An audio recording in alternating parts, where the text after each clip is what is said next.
Now we can have a discussion on any of the 5 papers which have been presented in this session. Anybody having any question? Yeah. With respect to your results, I would like to know your opinion about what do you think about, or maybe why the gap was larger in the first case than in the other 2 test cases? Okay, what happens is that if the geometry is simple, like a constant wall angle, then sine law can really very close because it's simple geometry. But as soon as the geometry becomes complex or non-uniform, the sine law fails, because sine law is basically based upon the simple linear trigonometric aspects, it fails. Now, if you, regarding your question, if you talk of our case, probably the variations are more because the algorithm, what we are proposing is simply based upon the green law, and for axisymmetric components, it is not coming that close, because we are taking the area is basically consisting of small discrete steps which are linear lines. Okay. Any other question for any other author? I have a question for you. I don't know if you said it, but the step from topology optimization to parameterized CAD file, is it a manual step or optimized or partly optimized? Or? It's a manual step with some help right now. Okay. But in the future, the goal is to create a more automatic step. Okay. Yeah. Okay. And then I also have a question actually. When you worked on topology optimization, did you check the accuracy of the component which was fabricated based upon the AM technique? What do you mean? Like post optimization, when you create a component, Yeah. how accurate the geometrical accuracy of the entire component was. So many times what we have seen is that when you try to go for a topology optimization, then certain features are being lost. So the accuracy of the component, because obviously when you want to make it simple, you have to compromise somewhere. So did you check the accuracy level of the components or still not? No. Not yet. No. So that is normally one challenge when you go for Yeah. topology optimization, because you tend to lose some of the features, and in the process of optimizing the topology, we tend to go away with the accuracy of the geometrical accuracy of structural accuracy of the component. Yeah. So, yeah. That's one of the greatest challenges with this method, to do this creation of the parametric model in a good way. I have a question for you. I don't know if I understood well, but one of the graphs showing the results, you show like the objective function. Yes, there were a lot of dots, a lot of points, and some say that they were unfeasible. Yeah. You check that like manually. You had to check each result and look for the unfeasibility, or there was an automatic algorithm. No. The objective functions, like the weight and the amount of support structure, was evaluated automatically, and as well as the stress, which was the constraint was programmed for yellow. So that was all done automatically. So on feasibility, you mean like their constraints are? Yeah. Okay. So basically, it's a combined question for this, and then the education teaching material for that. So one of the thing when you do a topology optimization is that there are some features which can be printed by certain printing methods, like say if it is metal printing or if it is FDM. They have different parameters like layer thickness and the minimum part size. So let us say in your topology optimization gives you a very less feature with a very small dimension, which cannot be printed with that kind of printing technology. So do you consider this in the optimization or the overall optimization? How it? In this case, we could see from the beginning that this was not going to be too small. And this cross-section, the minimum value of these was set that they were not too small. But I have not checked all the different alternatives. Maybe some of the parameter setup could make it very thin.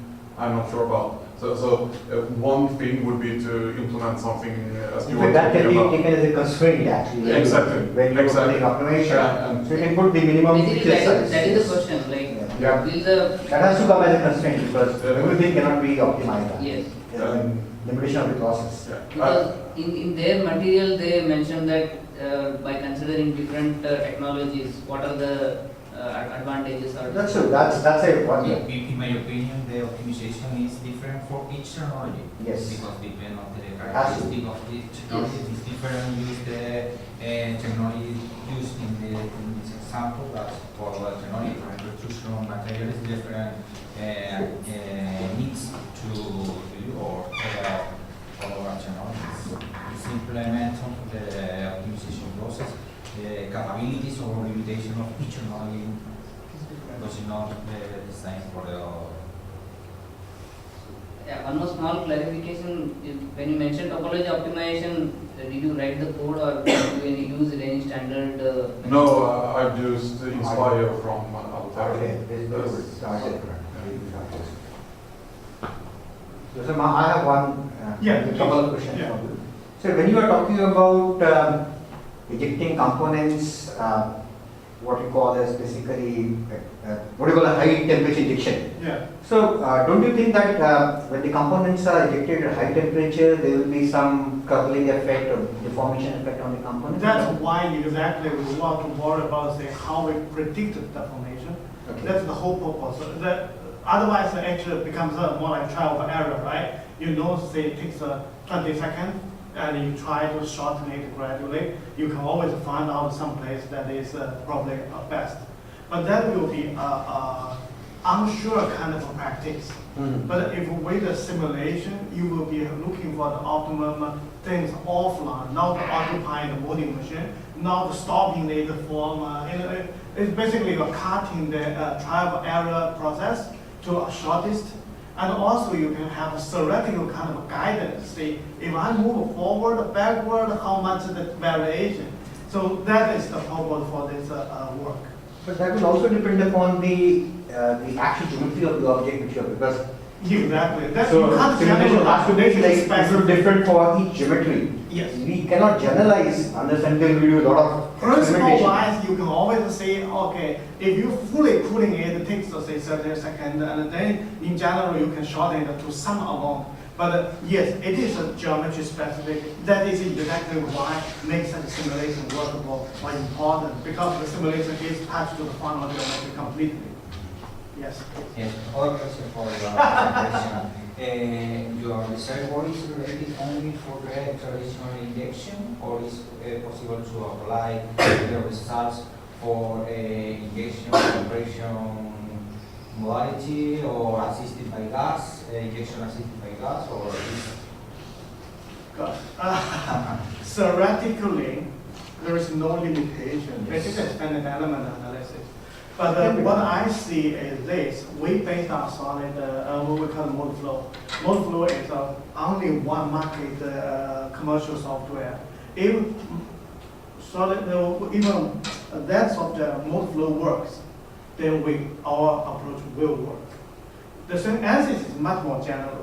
You can get in the data and so on. But the mode flow is a little bit specific. For example, for different processes, you can have transformer molding, you can have different type of moldings. But in general, so long the mode flow works, can do that, can work out the instant kind of simulation state, such as the stress, temperature, and so on, then our method will work. but do you have comparing results of the simulation with the real part injection? Okay, we did with that box, that is we call the mutual thread box. And not in this work, but in earlier work, we did find that we are in very close agreement. For example, the pattern, we talk about the size of a box like this with many ribs, right? And probably we can accurate up to 0.2 or 0.15 millimeter difference from the real case. But we do predict the pattern very accurately. Because the geometry complexity and so on, to be honest, to reach this kind of prediction, it's already pretty good because you already provide some kind of guidance for people to change. One thing we did is predicting the cooling. Initially, that part they found that the deformation is too excessive. You know, plastic is that if you want to improve reduce the deformation, it's cool it faster, right? Then you will attach, say, one kind of cooling pad onto the mold, and then you can increase the thermal dissipation. Then you can cool faster, then reduce the deformation, even without changing the mold. But sometimes you can change the mold by adding additional cooling circuit into it. It might also work. Not use reinforcing materials, only reinforcing material use, like fiberglass or natural fiber, or not? At this moment, I would say depend on the granularity of the fiber you're adding. If the fiber is small, actually mold flow can treat it as uniform material. But if it's in a way, for example, fiber is longer, it's no longer homogeneous, it's becoming heterogeneous with a lot of properties change, then that will be a problem. I think that will be difficult because mold flow will not be able to form as accurate as we expected. But the confidence of people is and that will be more complicated scientific issue because the bonding of the multiple materials and so on. You know, the heterogeneity is no longer a small thing, it will be big one. Group work with reinforced materials, like fiber, natural fibers, and this is very, very different. It's impossible to change data to simulate directly for the manufacturer materials. Yes. We didn't do theoretical simulation, I have to say, but I have collaborated with the company, and we did do some testing, material testing after molding with recycled plastic. Because the city recycle a lot of the used plastic. The trouble is used plastic, you have a lot of dirt or some kind of sticker substance into the material after compounding and after remolding and so on. The problem that actually is rather vary according to quality and could be a trivial thing, not so consistent as it is. Yeah. Can I ask a question of the first quarter? You did some simulation essentially of the powder. Could you experiment to verify that, or is that? That's what the last result I showed you. We tried with different thickness. Yeah. To verify in the detail accurately for 8 dimensional measurements. We check in the simulation that was right on the packing density. And we use the 3D profile measurement also to check associated to the repeatability measurement, the association with the packing density. And then the objective now is to change maybe some parameters in the model, such as damping coefficient, to be close as the materials such as aluminum and other. And the long-term objective was to sort of optimize the feeder system to get this. We imagine that if we can control this border layer, the homogeneous, because we have laser deposition which are also homogeneous, we can decrease the effect formation during the manufacturing. And that's the main purpose. Yeah. Yes, very interesting. Did you try different particle shapes also? The different shapes of the particles. The packing density will not only depend on the size, but on the shape of the particles. Yes, that's we can start with spheres, because it's simple, but we can create randomly normally particles are stuff particles, and the objective is to make it as much